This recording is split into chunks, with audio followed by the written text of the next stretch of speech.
What's going on, guys? Welcome back to a brand new video. Today we're doing two NBA player props here on PrizePicks for Friday, October 27th. Before I get started, take a look in the description below. Hop into our premium Discord. $9.30 per month is where I post all the plays I'm making on PrizePicks.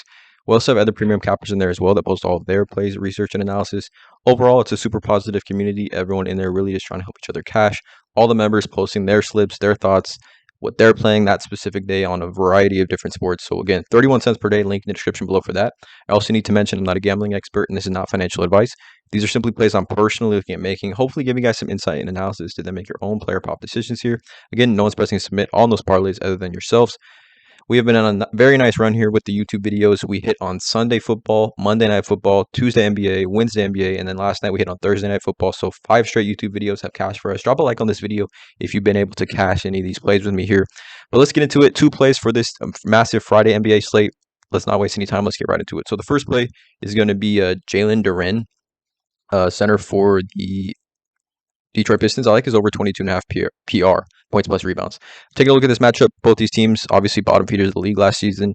Detroit versus Charlotte. I think Cade Cunningham being back in this lineup healthy for Detroit helps Jalen Duren a ton. I think more than any other player being in this lineup. We see a 22.5 over under 4 points. Charlotte are going to be 4-point favorites in this one. No Bogdanovich as well. I think definitely helps Duren just seeing a little bit more touches offensively. Looking at this matchup here, obviously last season, both these teams near the bottom in the NBA as far as defensive rating. Pistons 4th lowest defensive rating. Charlotte Hornets the 10th lowest defensive rating. But we take a look on Outlier. Again, link in the description below. Hop into Outlier, 7-day free trial. Research tool that I use every single day. Their mobile app is great as well. But look at Jalen Duren. Last season when he played 30-plus minutes, 11 of 13 games, he hit the over on this when he played 30-plus minutes. Right, we saw him kind of get more usage toward the end of the season, started to get, competing for minutes with other players. But now in game 1, he played 31-plus minutes. We saw James Wiseman not play at all. And I definitely think Monty Williams has confidence in Jalen Duren being his starting center. But we look at last season, we know centers versus the Hornets were absolute wagons. We saw how many times, look at the PRA line, how many times players hit the over on this. I mean, we're talking about Bobo hit this over. 23 PRA, 14 and 9. Isaiah Stewart 8 and 6. We even saw Jalen Duren last season 26 and 26 PR in 2 games last season for Charlotte. And in both these games, there was no Cade Cunningham. Right, Jalen Duren scores primarily most of his points off, rolling to the basket, pick and rolls, lob threat. So with Cade Cunningham being an elite passer, elite playmaker, I think it definitely helps Jalen Duren a ton, at least scoring the ball. And then we take a look at kind of the rebounding chances for Jalen Duren.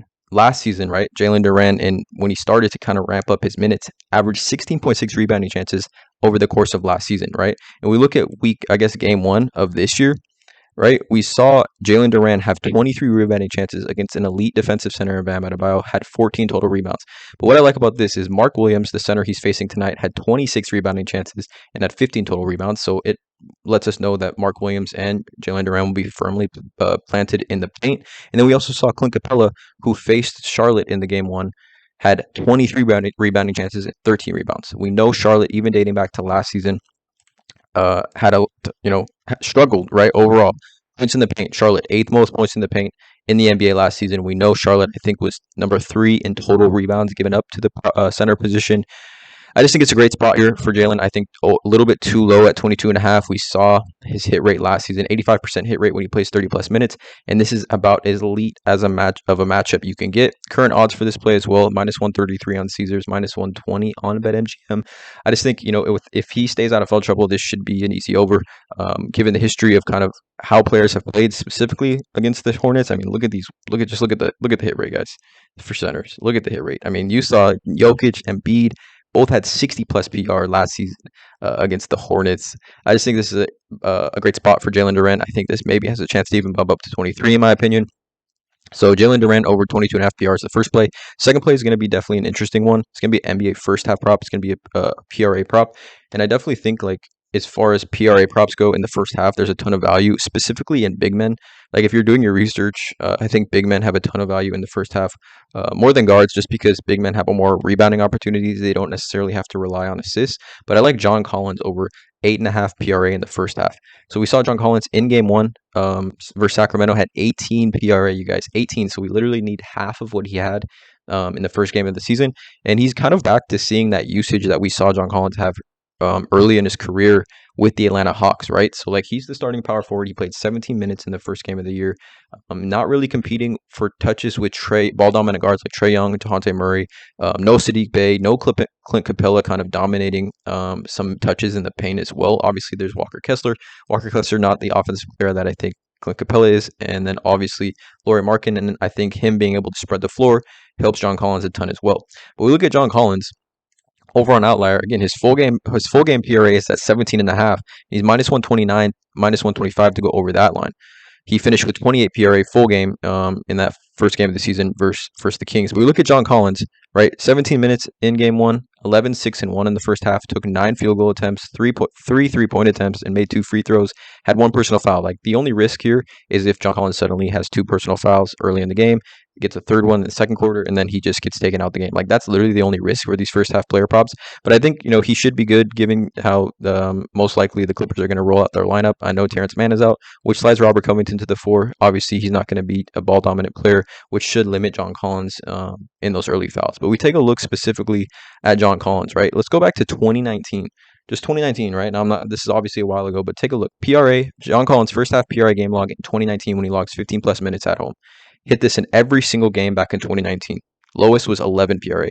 Let's go to 2020, right? I just want to give you guys a breakdown how 8.5 is way too low for a player like John Collins. I think people forget like John Collins was like a top 60 fantasy player for like 2 straight years. 2020, only missed this in 1 game in 2020 when he logged 15 plus minutes at home in the first half. Let's go to 2021.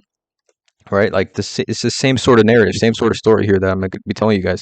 8.5 is just way too low. We look at John Collins back in 2021, hit this in every single game with 15 plus minutes at home, you guys. Every single game, 2, 5, and 2 in 16 minutes. Took three shots. That's his lowest PRA game first half versus Orlando back in 2021. Even last season, guys. Like even last season, I don't know why this line's at 8.5. Honestly, even last season, when obviously his usage and kind of the way that their Hawks were using him went down a ton. PRA first half game log in 2022, logging 15 plus minutes at home. Hit this in every single game. Like I don't understand. I think even he hit this in every single game last season with the Hawks. Or sorry, 2023 season. Let me change this for you guys. So that hit in every single game in 2022, 2023. Right, this is when his usage started to go down, but even still, look at the hit rate. Hit rate is absolutely massive. I think here at home for John Collins, he should be playing 15 plus minutes in this game. Let's just even take a look at last season when he played 16 plus minutes at home. Or let's just do 17. We'll do 17. Not that I'm expecting him to get at least 17 if he stays out of foul trouble. Right, John Collins first half PRA game log in 2013 or 2023 when he played 17 plus minutes at home. I mean, you can see the hit rate as well. And we look at power forwards first half PRA game log last season versus the Clippers when players log 15 plus minutes. Right? I mean, this has a strong hit rate as well. Like Patrick Williams, 7 and 2, like 5, 3 and 1, 4 and 6. Like that's all John Collins needs here to hit the over on this. We did see him also in the first game of the season have 15 rebounding chances for 11 total rebounds in 30.9 minutes. So here are the 2 plays for this YouTube video: Durant over 22.5 PR, John Collins over 8.5 first half PRA. Again, I'm gonna be on a flight actually when these games are going on, so hopefully I get back land back home. And I check my phone and both these are green. So again, drop a like, hit that subscribe button, and as always, let's cash.